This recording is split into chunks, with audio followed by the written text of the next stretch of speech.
Well, I can wear heels now. Let's move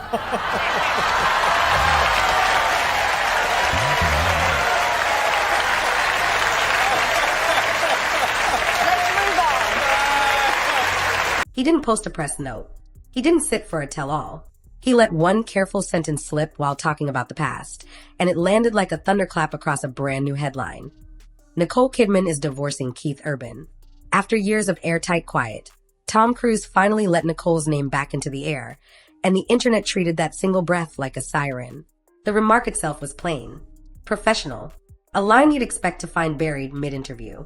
But plain is power when it comes from someone famous for precision. Tom has long treated words like currency. He spends them sparingly. So, when he acknowledges Nicole at all, people lean in. They hear more than syllables. They hear permission to revisit a decade the public thought he'd sealed off. That's why the sentence traveled farther than a headline crammed with adjectives. It wasn't noisy. It was deliberate. In a culture addicted to overshare, restraint rings louder than a monologue. Context made the ground shake. Nicole's filing hit. The heels clip from 2001 rocketed back into every feed. Comment sections lit up with old theories dressed as new facts. Then Tom, of all times, drops a small acknowledgment that their shared history exists. Was it strategy? Courtesy? Closure? Maybe it was all three.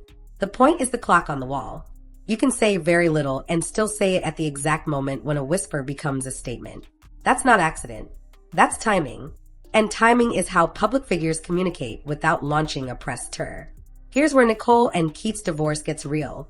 It becomes a stack of dates and decisions. Attorneys translate emotions into schedules.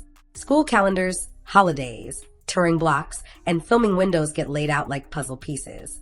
The parenting blueprint is practical by design. Who is where and when, how travel works, how handoffs stay calm. Assets don't make speeches, they get tallied and assigned, with carve-outs for the things that matter personally. Public statements might never arrive, but the paperwork tells its own story. A family reorganized with structure, so the kids' lives stay predictable while Nicole and Keith recalibrate. That's the part we don't see, and it's usually the part that matters most. Every high-profile split has a silent runway. That's when phones are muted, obligations are met, and the future is negotiated in rooms that don't leak. Friends get looped in on a need-to-know basis. Public appearances get curated to avoid mixed signals. Travel plans shift without fanfare. By the time headlines catch up, the hardest steps have already been taken. What looks like sudden news is often the end of a private season where Nicole and Keith tried to solve an unfixable problem with grown-up rules. When the news breaks, the tone stays even because the emotional decisions were made weeks earlier. That's why the first official words feel measured. They're not the start of a storm, they're the weather after it. Big marriages don't end in a single day. They end in calendars and contracts long before the cameras catch up. Parenting plans get mapped. Schedules get carved. The most honest pages are stamped, not spoken. That's why silence confuses audiences. It hides the part where adults make hard decisions off stage. Tom has always leaned on this playbook. He keeps his life far from the rumor mill, then steps out just long enough to correct a narrative without feeding it. One line is enough to acknowledge the past and still keep the present intact. Dignity over drama. Paper over performance. The sentence ends a myth that Tom would never say Nicole's name again. That myth powered 1,000 threads. What the line does not do is reopen their story or hand the internet a new battleground. It's a nod across time, not an invitation to dig for ash. It reframes silence as choice, not erasure. It signals respect without rewriting history. And it keeps the focus where Tom prefers it, on the craft, on the work, on moving forward, while still granting the audience the human acknowledgement they've been waiting for. Whenever two names this famous collide with a fresh headline, other currents start pulling at the edges. Old late-night moments resurface and get reinterpreted through today's lens. Well, I can wear heels now. Let's move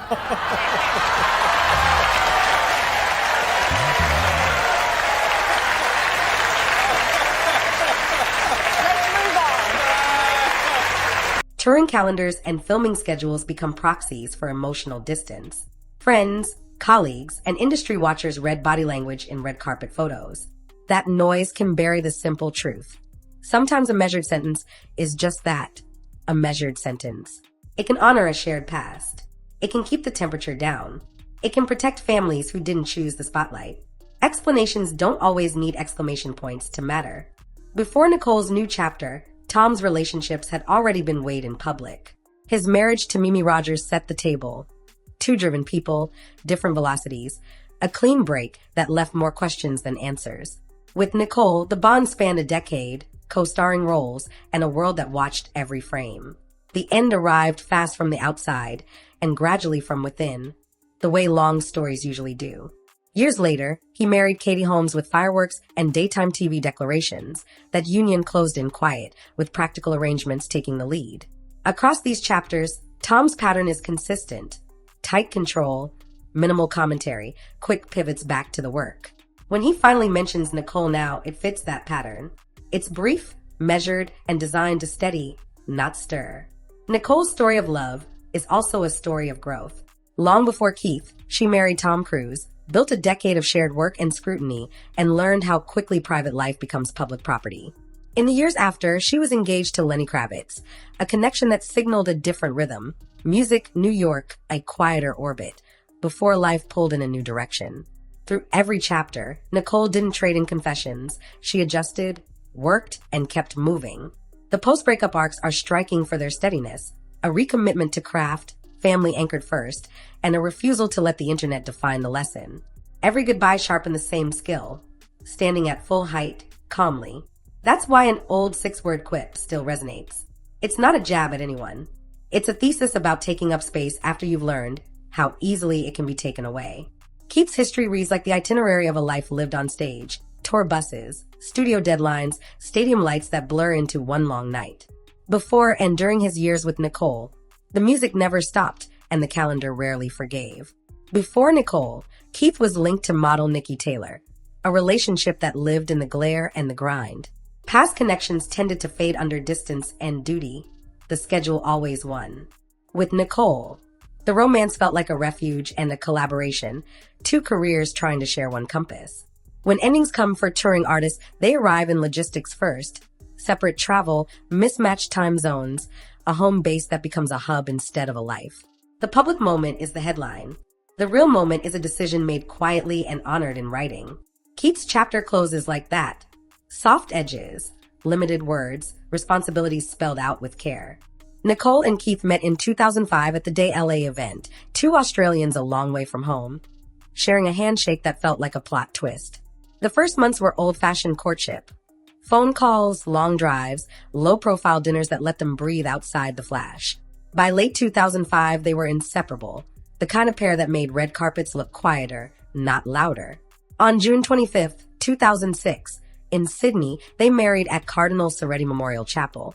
Candles, family, and a sense that both had chosen stillness after a decade of noise. It wasn't a spectacle. It was a promise. The years that followed looked like a braid. Her shoots, his tours, homes stitched between them. Early on, Keith faced a rough stretch and sought treatment. Nicole closed ranks around him, and they pushed forward together. Success piled up awards, milestones, sold-out nights, yet the rhythm stayed practical. One on set while the other was home, then a switch, then a sprint to meet in the middle. They kept anniversaries simple, made holidays sacred, and treated privacy like oxygen. From Nashville quiet to international premieres, the through line was the same. Show up for the work, show up for each other, and keep the rest off the table. Two daughters became the center of the map. Sunday Rose arrived in 2008, a soft reset that turned travel plans into school calendars. Faith Margaret followed in 2010, and the family footprint widened. Music rooms, scripts on kitchen counters, backpacks by the door. Nicole and Keith kept the girls off stage as much as possible, choosing routines over headlines and guardrails over gossip. As their marriage shifted, the priority didn't. Consistent homes, predictable handoffs, and grown-up decisions made so the kids could keep being kids. Whatever changed for the adults, the North Star stayed fixed. Stability first, always. You've seen the chatter. Some claim Tom only spoke because behind-the-scenes pressure was building. Others say he wanted to puncture the permanent silence myth before it hardened into brand lore. There are whispers that powerful off-camera voices encouraged a single, steady line to stabilize the narrative. A few even float the idea that the sentence doubled as a quiet olive branch, professional respect offered when Nicole's personal life was under a floodlight. These threads are circulating, but they are unverified. If anyone goes on the record either way, we'll update the read and keep it focused on facts. Tom finally spoke, lightly, carefully, exactly. It didn't rewrite the past or solve the present. It did something subtler. It replaced a legend with a fact, a single human acknowledgement where the internet swore there would never be one. That's enough to reset the frame around Nicole's headline without turning their history into content.